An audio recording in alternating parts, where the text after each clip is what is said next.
अल्हम्दुलिल्लाहि रब्बिल आलमीन वस्सलातु वस्सलामु अला सय्यिदिल मुरसलीन अम्मा बाद फ़ाऊज़ु बिल्लाहि मिनश शैतानिर रजीम बिस्मिल्लाहिर रहमानिर रहीम। अस्सलामु अलैकुम वरहमतुल्लाहि वबरकातुहू।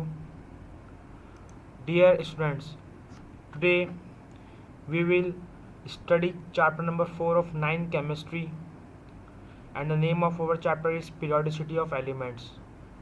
So if you don't have pen, pencil, notebook or book, please collect it quickly and open your books. So these are the contents in this chapter that we will study.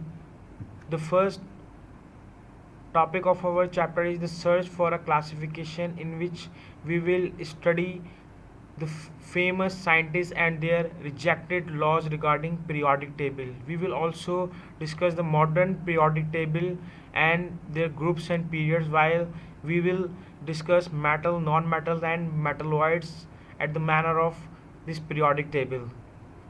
Inshallah, we will also discuss some periodic properties of atom and their important terminologies in which atom is present at that time, and we will discuss their atomic sizes, ionization energy, electron affinity and electronegativity. So first let's discuss that what is classification. The arrangement of elements having same properties in the same group and separating from elements which with different properties is called classification of elements. जब elements Aahista Aahista वक्त के साथ साथ नए नए elements दरियाफ्त होने शुरू हुए, तो ये ज़रूरत महसूस होनी शुरू हुई कि उनको स्टडी करने के लिए एक ख़ास तरतीब से रखा जाए। तो उस क्लासिफिकेशन के तहत जो है इनको कुछ ग्रुप्स और पीरियड्स में डिवाइड किया गया। हम जो अभी बेसिक डेफिनेशन पढ़ रहे हैं क्लासिफिकेशन की, वही है कि एलिमेंट्स की उन अरेंजमेंट जो कि उनकी प्रॉपर्टीज़ के हिसाब से की गई हों और उनको सेपरेट किया गया हो उनकी प्रॉपर्टीज़ के हिसाब से, और कुछ इस तरह के ग्रुप्स बनाए गए हों जिसमें सेम एलिमेंट्स या वो एलिमेंट्स रखे गए हों जिनकी प्रॉपर्टी सेम है, और कुछ ऐसे ग्रुप्स बनाए गए हों जिनमें उन एलिमेंट्स को रखा जाए जिनकी प्रॉपर्टीज़ एक दूसरे से डिफ़र करती हैं या फ़र्क रखती हैं। अच्छा, इस क्लासिफिकेशन का फ़ायदा क्या है, ज़रा इस चीज़ को करते हैं discuss. With the increase in the number of elements discovered, an attempt was made to arrange them on the basis of the similarities in the physical and chemical properties. जैसे कि अभी हमने किया डिस्कस कि जैसे जैसे एलिमेंट्स डिस्कवर होते जा रहे थे तो उनको उनकी केमिकल और फिज़िकल प्रॉपर्टीज़ की बुनियाद पर इस तरह अरेंज करने की ज़रूरत थी कि such group of elements was useful because कुछ ऐसे इसमें एलिमेंट्स थे जिनकी स्टडी करना नहायत ही ज़रूरी था। और वो क्यों था? It made their study easy, उनकी स्टडी एक तो आसानी से की जा सकती हो। It enable the scientist to understand the reason for search similarities in their properties, और ये मालूम करने में भी आसानी हो साइंटिस्ट को कि इनकी जो प्रॉपर्टीज़ आपस में मैच करती हैं उसका क्या रीज़न है कि एलिमेंट्स एक दूसरे से मुख्तलिफ हैं लेकिन उनकी प्रॉपर्टीज़ सेम क्यों हैं। उसी तरह जब ये सारी चीज़ें डिस्कस हुई तो दुनिया भर के जितने साइंटिस्ट थे उन्होंने अपनी कमर कसी और इस मैदान में आ गए, जिसमें इस पहला जो नाम था वो था जोहान वुल्फ डॉब्राइनर का। जोहान ने सबसे अहम काम जो किया वो ये किया कि उसने एक ट्रायड बनाया और उस ट्रायड की बुनियाद पर अपना लॉ या अपनी उस क्लासिफिकेशन को डिस्कस किया। आइए हम जानते हैं कि वो है क्या। कि he observe that the three of elements triad could be formed in which all elements shared their physical and chemical properties. The first of Dobryna's triad was identified in the year of 1817. Three more triads were identified by the year of 1829. These triads tabulated below. अच्छा, उसने कुछ elements को एक triad, यानी कि triad का मतलब है कि तीन एलिमेंट्स का एक ग्रुप बनाया और उनको एक प्रॉपर तरीके से अरेंज किया, और फिर अपना उसने एक लॉ पेश किया। वो लॉ क्या था? Central atom of each set of tried had an atomic mass almost equal to the arithmetical mean of the atomic masses of other two elements। इसका मतलब क्या हुआ कि एक ट्राइड के अंदर जो जिसमें 3 एलिमेंट्स मौजूद होंगे, उसमें जो सेंट्रल एटम होगा, जो बीच में एटम या एलिमेंट मौजूद होगा, अगर हम फर्स्ट और थर्ड एलिमेंट का अर्थमेटिकल मीन निकालेंगे तो वो सेंटर वाले के एटॉमिक मास के इक्वल ही आएगा। इस चीज़ को समझने के लिए हम इसके ट्राइड को डिस्कस करते हैं कि उसने ये 3 ट्राइड बनाया, जिसमें उसने 3 मुख्तलिफ एलिमेंट्स को साथ में रखा, जिसमें इसका पहला ट्राइड था लिथियम, सोडियम और पोटेशियम। तो इसमें सोडियम जो है वो एक सेंट्रल एटम का रोल प्ले कर रहा था, और जब इसने फर्स्ट और थर्ड का अर्थमेटिकल मीन निकाला, यानी कि 7 और 39 को आपस में प्लस किया, ये इनके एटॉमिक मासेस लिखे हुए हैं, और जब उनका अर्थमेटिकल मीन निकाला यानी कि उनको नंबर ऑफ एलिमेंट्स से जब डिवाइड किया 2 से, तो उसका आंसर वही आया जो कि सेंट्रल एटम का एटॉमिक मास था। तो उसने ये लॉ पेश किया कि हम इस तरह इनको अरेंज कर सकते हैं और हम कई एलिमेंट्स के एटॉमिक मासेस निकाल सकते हैं। तो उसके इस लॉ ने काफ़ी शोहरत हासिल करी, और 1829 तक उसने अपने कई ट्राइड जो हैं वो पेश किए। अच्छा, ये ट्राइड एक टाइम तक तो चला, लेकिन उसके बाद उसके अंदर कई ड्रॉबैक्स आए, कई खामियां आई। वो खामियां क्या क्या थी? पहली थी कि the identification of new element made this model obsolete, यानी कि जो जैसे जैसे नए एलिमेंट आने शुरू हुए तो उसने उन एलिमेंट्स ने इस मॉडल को जो है वो रिजेक्ट कर दिया या उसमें फिट नहीं हो सके। Newly discovered elements did not fit into the tried. वही बात कि जो नए एलिमेंट्स आ रहे थे और जिस तरह की उनकी फिजिकल और केमिकल प्रॉपर्टीज़ थी, तो वो इस ट्राइड में फिक्स नहीं हो पा रहे थे। Only a total of 5 Dobereiner's triad were identified. उसने कहीं सारे ट्राइड जो हैं वो पेश किए, लेकिन उसमें से सिर्फ 5 जो हैं वो सही माने गए, या 5 को वर्ल्ड में आइडेंटिफिकेशन मिली। Even several known elements did not fit into any of the triad. इसके अलावा जो एलिमेंट्स डिस्कवर हो चुके थे वो भी इस ट्राइड में शामिल नहीं हो सके। तो इस ड्रॉबैक की बुनियाद पे पीरियोडिक टेबल की क्लासिफिकेशन का जो पहला लॉ था, जो जोहान वुल्फगैंग डोब्राइनर ने पेश किया था, लॉ ऑफ ट्राइड जिसे हम कहते हैं, वो रिजेक्ट हो गया था। उसके बाद जब डोब्राइनर का लॉ रिजेक्ट हुआ तो उसके बाद एक साइंटिस्ट इस दौड़ में शामिल हुआ जिसका नाम था Newland. In the year 1864 the British chemist John Newland attempt the 62 elements known at that time. जब उसने ये क्लासिफिकेशन पेश करनी शुरू की तो उस वक्त तक 62 एलिमेंट जो हैं वो दरियाफ्त हो चुके थे। He arrange them in ascending order on the basis of their atomic masses. उसने उनको एक असेंडिंग ऑर्डर यानी कि बढ़ते हुए ऑर्डर में अरेंज करा, और किस बेस पर करा? एटॉमिक मासेस पे, यानी कि जिसका सबसे कम एटॉमिक मास था उसको सबसे पहले रखा, और जिसका एटॉमिक मास आहिस्ता आहिस्ता बढ़ता चला गया तो उसको उस तरह अरेंज किया। And he observe that every 8 element had similar properties. On the basis of this observation the Newland law of octave was formulated। और फिर उसने जब इनको एक असेंडिंग ऑर्डर में अरेंज किया तो उसने इस चीज़ को ऑब्जर्व किया कि हर 8 यानी कि 8वां जो एलिमेंट है उसकी प्रॉपर्टीज़ जो है वो मैच करती हैं पहले वाले से। उसने इसी की बुनियाद पर अपना इस लॉ को बनाया, और वो लॉ क्या था? द लॉ ऑफ ऑक्टेव, जो कि इस लॉ का दूसरा नाम है। तो उसने इसमें क्या कहा कि that every 8th element has similar properties when the elements are arrange in the increasing order of their atomic masses. जब आप जितने भी एलिमेंट्स हैं उनको आप एटॉमिक मासेस की बुनियाद पर, इंक्रीजिंग एटॉमिक मासेस की बुनियाद पर अरेंज करेंगे तो हर 8th एलिमेंट की प्रॉपर्टी जो है वो पहले से मैच करेगी। यहाँ पे मैं आपको एक चीज़ पे एम्फेसिस करवाना चाहता हूँ कि अभी जितने भी साइंटिस्ट आए उन्होंने जितने एलिमेंट्स को अपने ट्राइड या अपने ऑक्टेट में अरेंज किया वो on the basis of atomic मास किया है।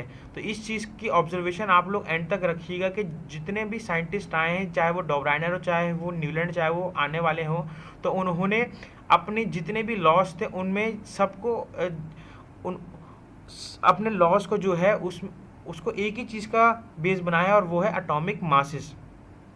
उसके बाद है कि Newlands compare the similarities between the elements to the octaves of music with every 8 note is compatible to the first. अच्छा, अब ये जो इसके जहन में ये जो बात आई कि आठवां ही एटम क्यों है या आठवां ही एलिमेंट क्यों है, तो उसने ये आइडिया जो है वो एक पियानो से लिया था। क्योंकि कि जब हम अगर पियानो को गौर करें तो उसमें ऑक्टेव ऑफ म्यूज़िक नाम की एक टर्मिनोलॉजी होती है, यानी कि हर एक पहला जो पियानो जो हम प्ले करते हैं तो उसके बाद जो आठवां जो होता है उसकी रिंग और पहले की रिंग बिल्कुल सेम होती है। तो उसने उस हिसाब से इस लॉ को बनाया कि जिस तरह उसमें फर्स्ट और 8 जो नोड होती है वो बिल्कुल सेम होती है, तो उसने इसी बुनियाद पर अपने इस लॉ को बनाया।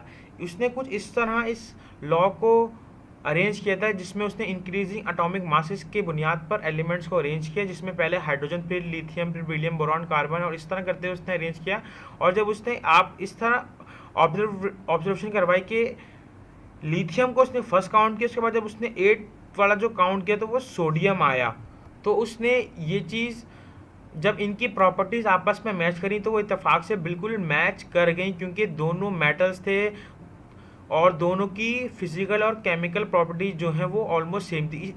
इसी तरह जब उसने बाकियों को इनसे मैच करवाया तो लकीली तौर पे मैक्सिमम ऑफ द एलिमेंट्स जो थे वो 8 इस लॉ के हिसाब से फिट बैठे, और इस लॉ को भी वर्ल्ड में काफ़ी पजीराई मिली। लेकिन वक्त के साथ साथ जैसे जैसे उसने ऑक्टेट बनाने शुरू किए तो उसके अंदर कुछ ड्रॉबैक्स आने शुरू हुए, जिसमें पहला ड्रॉबैक ये था कि the elements that were discovered letter could not be fit into the Octave pattern.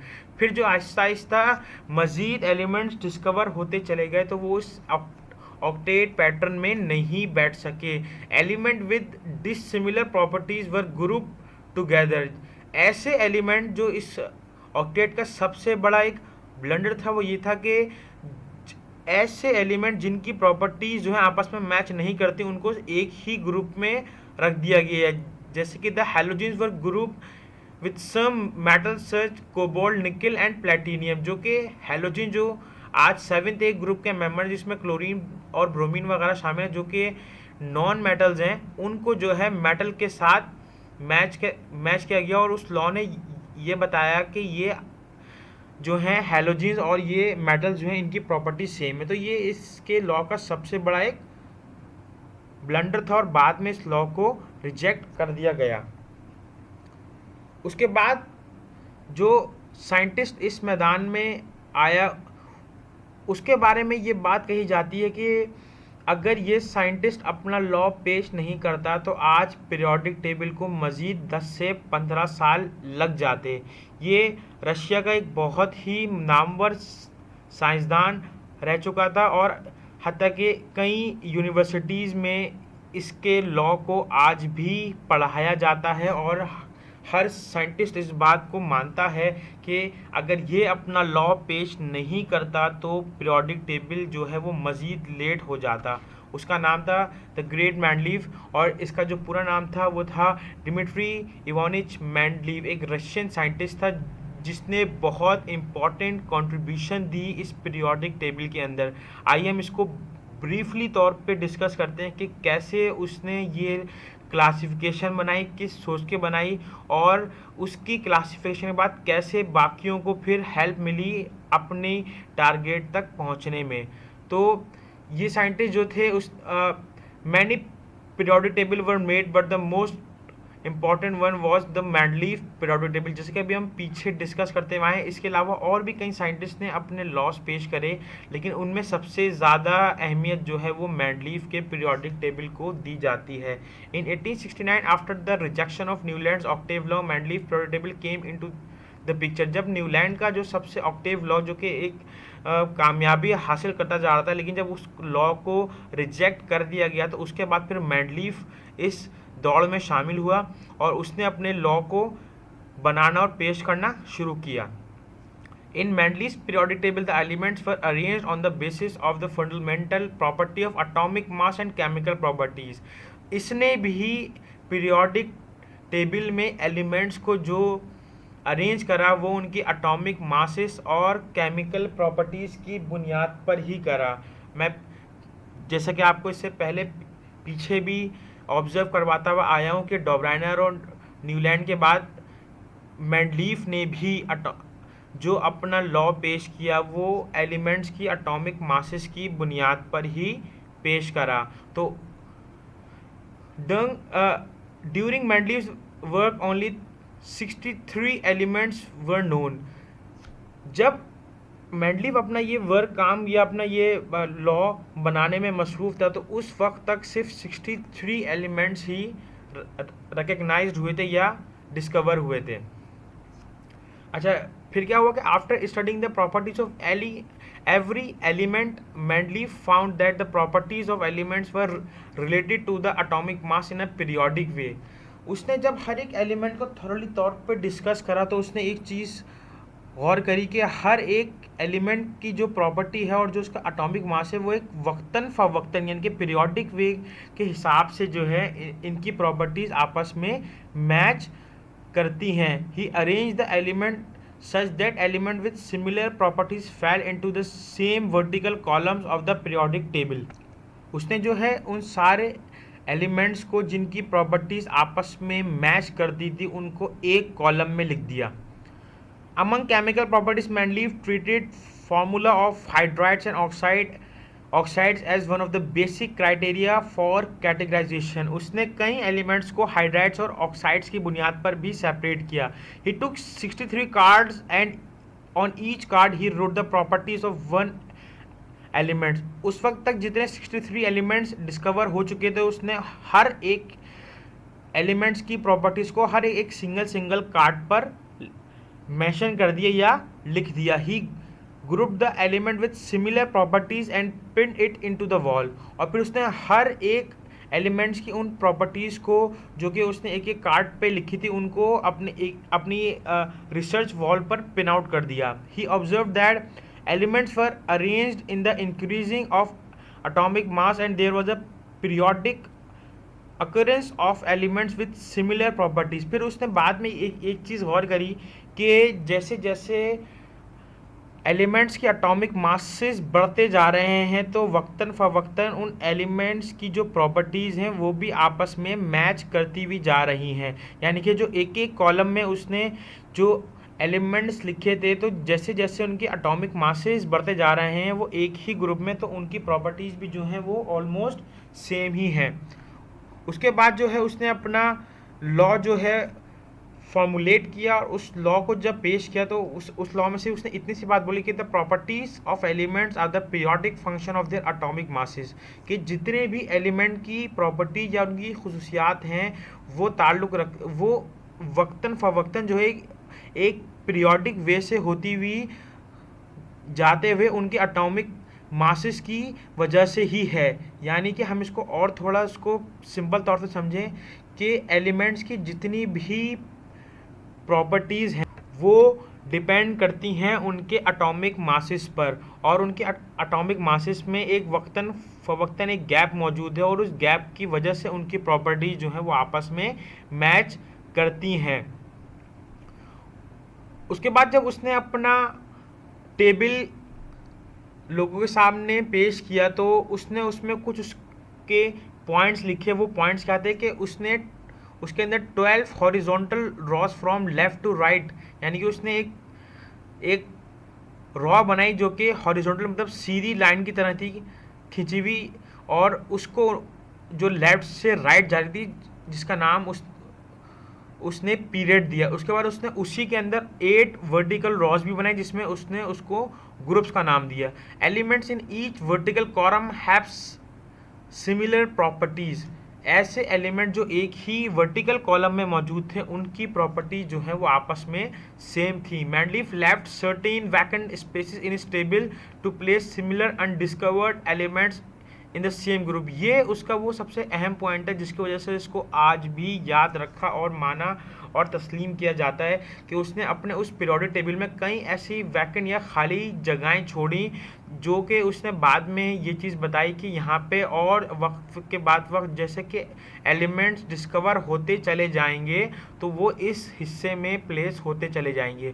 उसने कई एलिमेंट्स के नाम भी दिए जिसमें एक का नाम इका बोरॉन, इका एल्यूमिनियम और इका सिलिकॉन दिया गया। और आपको ये बात जान के हैरान होगी कि बाद में साइंटिस्ट ने जब ये एलिमेंट्स डिस्कवर हुए तो उन्होंने उनको यही नाम दिए जिसमें इसका नाम बोरॉन, एल्युमिनियम और सिलिकॉन था। तो ये सबसे अहम उसकी एक तरह की कैलकुलेशन कह लें, फॉर्मूलेशन कह लें या आप कुछ भी कह लें, लेकिन ये सबसे अहम और सबसे चौंका देने वाली बात थी कि उसने अपने ग्रुप में ऐसी खाली जगहें छोड़ी और उसने इस चीज़ की पेशन गोई की थी कि जब एलिमेंट्स और मज़ीद डिस्कवर होंगे तो वो यहाँ या इन वैकेंट या इन खाली जगहों में रखे जाएंगे। The group number indicates the highest valence number that can be attained by elements of that group। जो कि जबकि जो उनका ग्रुप नंबर होगा वो उनकी वैलेंसी के हिसाब से अरेंज किया जाएगा इस ग्रुप के अंदर। ये वो 1871 का पीरियोडिक टेबल है मेंडलीफ का जो उसने तरतीब दिया और उसमें उसने 8 जो है वो ग्रुप बनाया और इस तरह की उसने 12 जो है वो रॉस बनाए। और ये जो आप खाली जगहें देख रहे हैं, कई जगहें तो उसने सिर्फ ऐसी ही खाली छोड़ी, लेकिन कई जगहें ऐसी थीं जिसमें उन्होंने उसके एटॉमिक मासेस तक लिख दिए थे कि अब जो यहाँ पे एलिमेंट आएगा उसका एटॉमिक मास ये होगा और कईयों के उसने नाम भी बता दिए। तो उसकी कैलकुलेशन उसने जिस तरह की और जिस तरह उसने आगे की प्रेडिक्शंस की, ये चीज़ ने दुनिया को या दुनिया की केमिस्ट्री को मुकम्मल तौर पे हैरान करके रख दिया कि किस तरह एक साइंटिस्ट ने इस तरह की चीज़ें बताई जो कि बाद में कुछ हद तक सच भी साबित हुई। ये उनके हाथ का लिखा हुआ एक रफली पीरियोडिक टेबल है जिसमें उन्होंने कई एलिमेंट के एटॉमिक मासेस की कैलकुलेशन की। अच्छा, एक टाइम तक तो ये बहुत ज़्यादा इस लॉ को माना गया, लेकिन जब दूसरे साइंटिस्ट ने इन पर और इसके लॉ पर रिसर्च करनी शुरू करी तो उसको इनमें कुछ नेगेटिव और कुछ पॉजिटिव पॉइंट्स मिले। वो क्या थे? पहले तो हम ये जानते हैं कि इस पीरियोडिक टेबल से हमें क्या क्या सीखने को मिला या दुनिया ने उस वक्त क्या क्या सीखा। पीरियोडिसिटी सीखी, सबसे अहम चीज़, मतलब वक्तन फ़वक्तन, यानी कि जो उसने अपनी लॉ में भी ये बात कही कि जितने भी एलिमेंट हैं जो कि अपने एटॉमिक मासेस की बुनियाद पर अरेंज हुए हुए हैं उनमें एक वक्फा है, उनमें एक पीरियड है और उस पीरियड की बुनियाद पर जो है हमने उनको क्लासिफाई करना है या उनको आगे जाके पढ़ना है या उन पर मज़ीद रिसर्च करनी। तो सबसे पहला पॉइंट तो ये था कि मेंडलीव के इस लॉ से दुनिया ने पीरियोडिसिटी का कॉन्सेप्ट सीखा। दूसरा था प्रेडिक्शन ऑफ न्यू एलिमेंट, सबसे अहम पॉइंट कि उसने दुनिया को ये बताया कि अभी जो 63 एलिमेंट्स हैं ये इट्स नॉट दैट इनफ, ये सिर्फ काफ़ी नहीं है, अभी हम मज़ीद एलिमेंट्स डिस्कवर होने हैं, कुछ के एटॉमिक मासेस ये हैं और कुछ के नाम ये रखे जाएंगे और ये चीज़ें इसमें होंगी। करेक्शन ऑफ एटॉमिक मासेस, कई ऐसे एलिमेंट्स थे डॉवराइनर और न्यूलैंड के टाइम पे जिनके एटॉमिक मासेस को गलत प्रिडिक्ट किया गया था या गलत कैलकुलेट किया गया था, तो इसने उन सब के एटॉमिक मासेस को भी सही करा। Gradual change in physical properties, और पहले एक कॉन्सेप्ट ये समझा जाता था कि एलिमेंट्स की जो फिजिकल प्रॉपर्टीज़ जो हैं वो ऑलमोस्ट सेम ही होती हैं सबकी, तो उसने जब इनको रॉज में किया अरेंज तो उसने साथ साथ ये भी बताया कि नहीं भाई, हर एक की फिजिकल प्रॉपर्टी हर एक से मैच नहीं करती, तो उसके अंदर ग्रेजुअली आहिस्ता आहिस्ता चेंज भी आता रहता है। अच्छा, जो इसके डिमेरिट्स थे या डिसएडवांटेजेस थे उसमें वो ये थे कि he was unable to locate hydrogen in the periodic table, उसने अपने पूरे टेबल में हाइड्रोजन को कहीं नहीं रख पाया, जो कि आज भी सच है। और हकीकत है कि हाइड्रोजन आज भी किसी भी टेबल में या किसी भी रॉ में या किसी भी कॉलम के अंदर प्लेस नहीं हो सका, क्योंकि इसकी प्रॉपर्टीज सबसे डिफरेंट है। नो प्लेस फॉर आइसोटोप्स, जो एलिमेंट्स के डिफरेंट आइसोटोप्स थे उनकी भी प्लेसमेंट ये नहीं बता पाया। उसके बाद जो इसके लॉ में सबसे बड़ा जो ब्लंडर था वो ये था कि placement of dissimilar element in the same group. उसने कई ऐसे एलिमेंट्स को एक ही ग्रुप में रख दिया था जिनकी प्रॉपर्टीज आपस में सेम नहीं थी। और फिर दूसरा कहता है placement of similar elements in the different group, और उसने उसी तरह जो ऐसे एलिमेंट जिनकी प्रॉपर्टीज आपस में मैच करती थी उनको दूसरे ग्रुप में रख दिया था।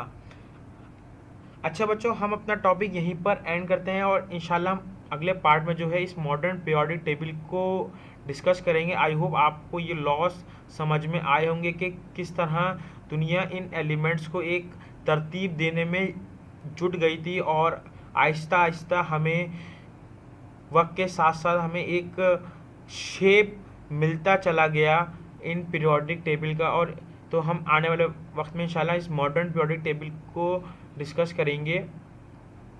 In the end, my dear students, I hope that everything I have taught in this lesson is very clear. Revise it at home. May Allah strengthen your memory. Ameen. Assalamu alaikum warahmatullah.